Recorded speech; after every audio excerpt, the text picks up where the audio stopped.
नमस्कार दोस्तों, स्वागत है आप सभी का आपके अपने YouTube चैनल हिंदी एकेडमी में। आज की वीडियो बहुत ज़्यादा महत्वपूर्ण होने वाली है आप लोगों के लिए, क्योंकि आज से हम लोग शुरू कर रहे हैं पिछले प्रश्न पत्रों की सीरीज। और इस प्रश्न पत्र में हम लोग देखेंगे जितने भी प्रश्न पत्र हैं हमारे पीजीटी के। सबसे पहले शुरुआत की हम लोगों ने पीजीटी के प्रश्न पत्र से, और उसके बाद में हम लोग शुरू करेंगे अपने टीजीटी के प्रश्न पत्र, जब हम लोग सारे प्रश्न पत्र पीजीटी के हल कर लेंगे। अगर आप लोगों को ये सीरीज पसंद आती है तो जरूर थम्स अप देके जाइएगा और अपने दोस्तों को शेयर जरूर करें। शुरू करते हैं, क्योंकि इसमें आप लोगों को बहुत कुछ मिलने वाला है। पहला क्वेश्चन, और ये जो क्वेश्चन पेपर है कब का है? पीजीटी हिंदी 2014। ठीक है, 2014 में हमारा जो एग्जाम हुआ था पीजीटी हिंदी का, 30/11/2014 डेट है एग्जाम की। इसमें जो आपके पेपर में क्वेश्चन आए थे एक एक करके हम लोग देखेंगे, और एक वीडियो में कोशिश करेंगे हम लोग 10 क्वेश्चन सॉल्व करने की, क्योंकि क्वेश्चन से संबंधित जितनी भी जानकारी होगी महत्वपूर्ण, वो भी आप लोगों को कोशिश करूंगा कि मैं साथ के साथ प्रोवाइड करा सकूं। चलिए शुरू करते हैं। पहला क्वेश्चन है हमारा आज की कि कबीरदास के समय में दिल्ली का शासक कौन था? तो कबीरदास के समय में दिल्ली का शासक कौन था? पहला ऑप्शन दिया था शाहजहां, दूसरा ऑप्शन दिया था तुगलक, तीसरा सिकंदर लोदी और चौथा दिया था अलाउद्दीन खिलजी। अगर आप लोग चाहें तो वीडियो को पॉज करके अपना उत्तर भी कमेंट कर सकते हैं, ताकि आप लोगों का भी अपना सेल्फ टेस्ट हो सके कि आपको कितना भी आता है, कितनी और आपको आवश्यकता है। ठीक है, 2014 का एग्जाम है, और पहला जब 2014 के एग्जाम हुआ था, 2015 का एग्जाम हुआ था, तो अब जो एग्जाम है उनमें काफी फर्क है। ठीक है, तो क्या फर्क है वो भी हम लोग धीरे धीरे करके जानेंगे, जब आप धीरे धीरे करके एग्जाम को सोल्व करते रहेंगे। पहला है कबीरदास के समय में दिल्ली का शासक कौन था? शाहजहां था, तुगलक था, सिकंदर लोदी था, या फिर अलाउद्दीन खिलजी। चार ऑप्शन थे, तो इस प्रश्न का सही उत्तर सिकंदर लोदी होगा। कबीरदास के समय में दिल्ली का शासक कौन था? सिकंदर लोदी था। बात करें कबीरदास से संबंधित कुछ और महत्वपूर्ण, देखिए कबीरदास जी थे, उनके शिष्य थे, नाम था उनका धर्मदास। ठीक है, इसको ध्यान रखिएगा। जो बहुत ही महत्वपूर्ण चीजें हैं वो मैं आप लोगों को बताऊंगा इन क्वेश्चन से संबंधित। आने की संभावना काफी रहेंगी क्वेश्चन से संबंधित, क्योंकि ये जो क्वेश्चन है ये तो आने की संभावना है ही, इससे जुड़े हुए और भी क्वेश्चन हैं जो आपके एग्जाम में पूछे जा सकते हैं। तो कबीरदास जी के जो शिष्य थे उनका नाम था धर्मदास, और उन्होंने कबीरदास जी की जो वाणी है उसका संग्रह किया था, किस नाम से? बीजक। ठीक है, बीजक के नाम से उन्होंने संग्रह किया था। इस बीजक के अंदर क्या क्या चीजें थी? बीजक के अंदर थी 3 चीजें। ठीक है, साखी, सबद और रमैनी। ये चीज आप लोग ध्यान रखें, ये आपके एग्जाम में पूछी जा सकती है। ठीक है, क्वेश्चन अगला चलते हैं हम लोग। अगला क्वेश्चन है हमारा, वैष्णव भक्ति के प्रथम आचार्य कौन है? वैष्णव भक्ति के पहला है माधवाचार्य ऑप्शन, दूसरा है रामानुजाचार्य, तीसरा है वल्लभाचार्य, या फिर चौथा है हमारा शंकराचार्य। तो इन चार ऑप्शंस में से कौन सा हमारा सही उत्तर होगा चारों में से, ये आपको बताना है। तो वैष्णव भक्ति के जो प्रथम आचार्य हैं वो कौन है? रामानुजाचार्य। आप सभी को पता है जो भक्ति का उदय हुआ वो दक्षिण भारत से हुआ। ठीक है, तो दक्षिण भारत से भक्ति का उदय हुआ है। रामानुजाचार्य उसके आद्य माने जाते हैं, प्रथम आचार्य। ठीक है, तो वैष्णव भक्ति प्रथम आचार्य कौन रहेंगे? हमारे रामानुजाचार्य। अगर इनसे संबंधित कोई हम बात करने की कोशिश करें रामानुजाचार्य से, तो एक और क्वेश्चन है जो आपके एग्जाम में पूछा जाता है कि इन्होंने जो है विशिष्टाद्वैतवाद की स्थापना की थी। ठीक है, रामानुजाचार्य ने विशिष्टाद्वैतवाद की स्थापना की थी, और ये आपके एग्जाम में पूछा जा चुका है। ठीक है, कई बार।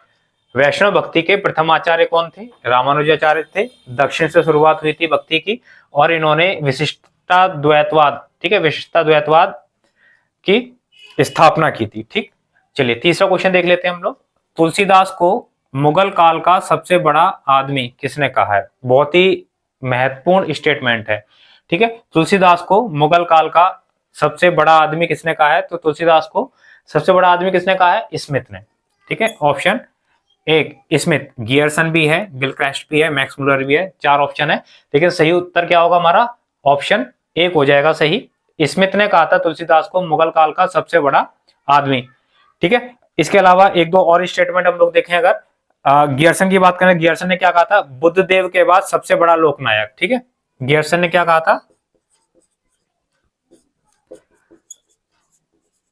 बुद्ध देव के बाद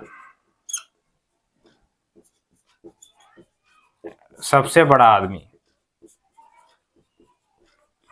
बुद्ध देव के बाद सबसे बड़ा आदमी किसने कहा, गियर्सन ने कहा था, ठीक है। उसके बाद नावादास, नावादास ने क्या कहा, बहुत ही महत्वपूर्ण है इनका, इन्होंने कहा था कलिकाल का वाल्मीकि,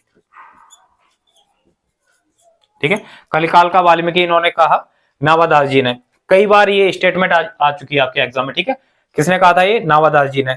इसके अलावा रामविलास शर्मा, इन्होंने क्या कहा, जातीय कवि कहा, ठीक है। तुलसीदास को जातीय कवि, किसने, रामविलास शर्मा ने। इसके अलावा अमृतलाल नागर, इन्होंने क्या कहा, मानस का हंस, मानस का हंस इन्होंने कहा। तो काफी महत्वपूर्ण और भी बहुत सारी कोटेशंस हैं जब हम लोग हिंदी साहित्य पढ़ेंगे, और हिंदी साहित्य के अंदर जब हम लोग तुलसीदास जी को पढ़ेंगे तो तुलसीदास जी से संबंधित जितने भी महत्वपूर्ण कोटेशंस हैं वो सब मैं आपको कराऊंगा, ठीक है। तो ये कुछ महत्वपूर्ण कोटेशंस हैं, एक दो जो मैंने आपको बता दी। अगली है हमारी, वापसी किसकी कहानी है, क्वेश्चन नंबर 4, वापसी किसकी कहानी है। ऑप्शन दिए हैं, मैत्री पुष्पा, शिवानी, ममता कालिया या फिर उषा प्रियमवदा।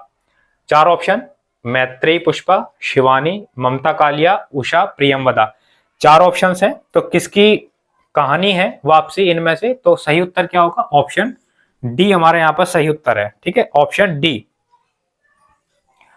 उषा प्रियमवदा। इसके अलावा इनका महत्वपूर्ण कहानी संग्रह जिंदगी और गुलाब के फूल, ये भी काफी महत्वपूर्ण है, जिंदगी और गुलाब के फूल, या फिर वसंत आया, या इसके अलावा एक और दूसरा, या कितना बड़ा झूठ, ठीक है।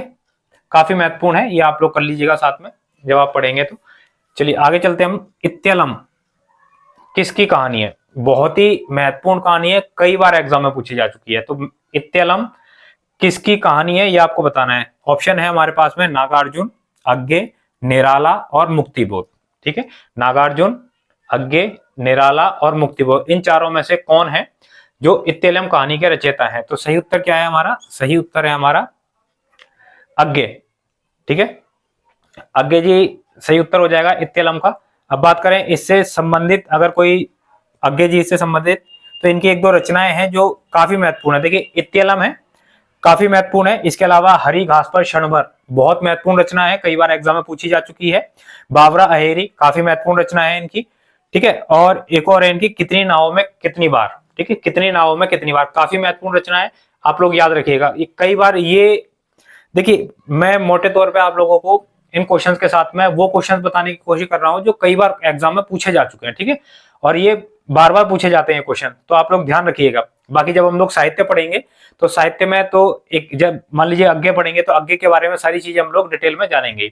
इसके बाद चलते हैं अगला क्वेश्चन, छठा, कबीरा खड़ा बाजार में, ये एक रचना है, पूछा गया है कि इस रचना की विधा क्या है, किस विधा में ये रचना लिखी गई है। कबीरा खड़ा बाजार में उपन्यास विधा में लिखा गया है, निबंध विधा में लिखा गया है, नाटक विधा में लिखा गया है, या फिर कहानी विधा में लिखा गया है, ठीक है। क्वेश्चन क्या है हमारा, क्वेश्चन है कबीरा खड़ा बाजार में, ठीक है, कबीरा खड़ा बाजार में कौन सी विधा है।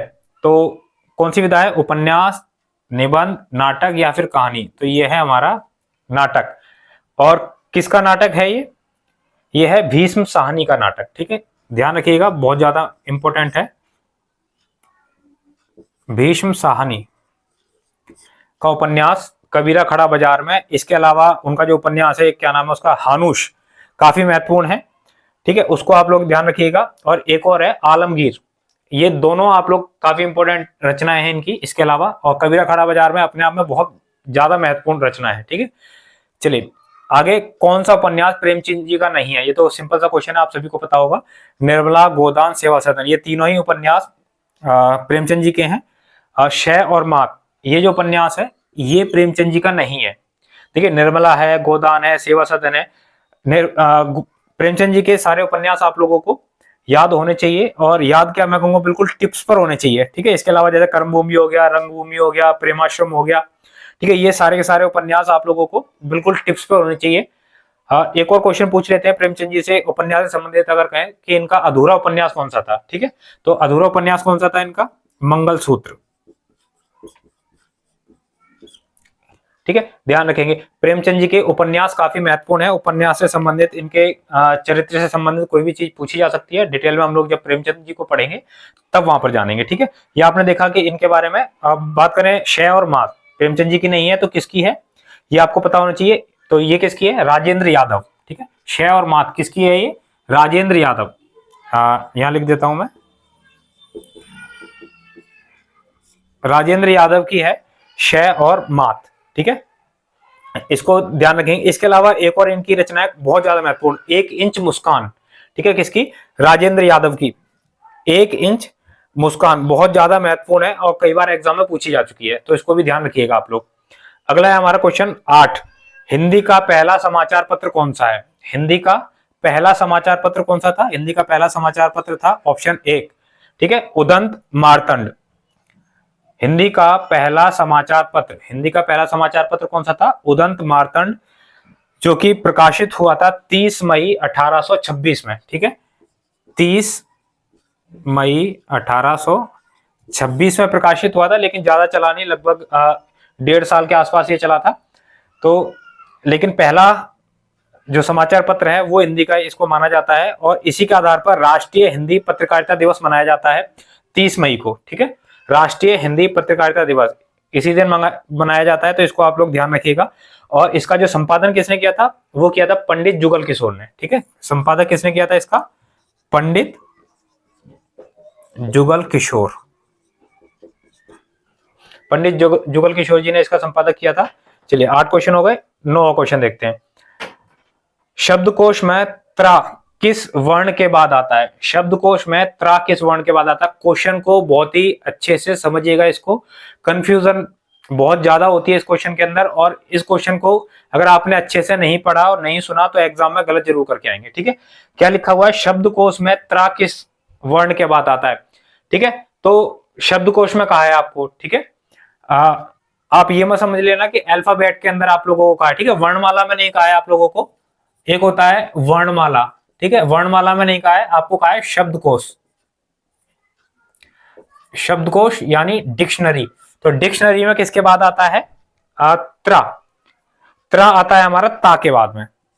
ऑप्शन 1 हमारा यहां पे सही हो जाएगा। त्रा किसके बाद आता है? ता के बाद आता है। देखिए त्रा काफी महत्वपूर्ण है, एग्जाम में आएगी, आपको पता है। इसके अलावा एक शा, ये भी काफी महत्वपूर्ण है। ये किसके बाद आता है? डिक्शनरी की बात कर रहे हैं। शाह आता है का के बाद में। ठीक है, शाह किसके बाद आता है? का के बाद में। डिक्शनरी की बात हो रही है। ठीक है, ध्यान रखिएगा। उसके बाद में अगर बात करें हम, ज्ञा किसके बाद आता है? ज्ञा ये आता है जा के बाद में। डिक्शनरी की बात हो रही है। काफी कंफ्यूज करने वाला क्वेश्चन है, ध्यान रखिएगा इसको। चलिए आखिरी क्वेश्चन देखते हैं आज का अपना। हिंदी साहित्य के प्रारंभिक काल को आदिकाल की संज्ञा किसने दी? यानी जो आदिकाल सबसे प्रारंभिक काल है हिंदी साहित्य का। देखिए आदिकाल से संबंधित काफी सारे आपको पता है मतभेद रहे हैं अलग अलग साहित्यकारों के, सभी ने अलग अलग नाम दिए हैं आदिकाल को। तो पूछा गया आदिकाल नाम की संज्ञा किसने दी है? ऑप्शन दिया है हजारी प्रसाद द्विवेदी जी है, मिश्रबंधु है, आचार्य रामचंद्र शुक्ल है और श्याम सुंदर दास। ये 4 ऑप्शन आपके पास में, आपको बताना है कि आदिकाल की संज्ञा किसने दी है। मैं जब आदिकाल कराऊंगा आपको तो कम से कम 12-13 आप लोगों को बताऊंगा कि आदिकाल के 12-13 नाम हैं जो कि किस किस ने दिए हैं। ठीक है, काफी महत्वपूर्ण, कोई सा भी आ जाता है। तो यहां पर बात करें तो यहां पर ये क्या हो जाएगा इसका सही उत्तर? आचार्य हजारी प्रसाद द्विवेदी जी। ठीक है, आचार्य हजारी प्रसाद द्विवेदी जी ने क्या कहा था? इसको आदिकाल नाम दिया था। इसको ध्यान रखेंगे। बात करेंगे रामचंद्र शुक्ल जी की, तो उन्होंने क्या कहा था? रामचंद्र शुक्ल जी ने इसका नाम दिया था वीर गाथा काल। ठीक है, और किन किन कृतियों के आधार पर दिया था ये भी हम लोग बात करेंगे आगे आने वाली जो क्लास है हमारी। इसके अलावा बात करें मिश्रबंधु, तो इन्होंने क्या कहा? इन्होंने कहा आरंभिक काल। ठीक है, और गियरसन ने क्या कहा? इसको चारण काल। क्यों कहा, क्या रीजन था इनके नामकरण के पीछे, ये भी हम लोग जानेंगे जब हम लोग हिंदी साहित्य के इतिहास को शुरू करेंगे, और बहुत जल्द हम लोग हिंदी साहित्य के इतिहास को शुरू करने वाले हैं। आशा करता हूं आप लोगों को आज की क्लास पसंद आई होगी। अगर आप लोगों को आज की क्लास पसंद आई है और चाहते हैं कि इसी तरीके से हम लोग क्वेश्चन पेपर को हल करें और क्वेश्चन पेपर की सीरीज आगे इसी प्रकार से बढ़ती रहे, तो आप लोग ज़्यादा से ज़्यादा वीडियो को सपोर्ट करें, ज़्यादा से ज़्यादा अपने दोस्तों तक पहुँचाएं, वीडियो को लाइक करें। अगर चैनल पर नए आए हैं और तैयारी कर रहे हैं आप लोग पीजीटी हिंदी की DSSB के लिए, तो जरूर इस चैनल को ज्वाइन कर लीजिएगा, सब्सक्राइब करके रखिएगा, बेल आइकन जरूर हिट कर लें, ताकि आने वाली जितनी भी वीडियोस हैं उनके नोटिफिकेशन आप लोगों को समय पर मिलता रहे। क्योंकि न केवल पिछले वर्ष के प्रश्न पत्र हम लोग हल करने वाले हैं, हिंदी साहित्य का इतिहास पूरा हम लोग चलाने वाले हैं एक एक टॉपिक वाइज, तो आप लोगों को बहुत ज्यादा बेनिफिट होगा इस चैनल के माध्यम से। मिलते हैं हम लोग अगली वीडियो में अगले टॉपिक के साथ में। बहुत बहुत धन्यवाद आप सभी साथियों का।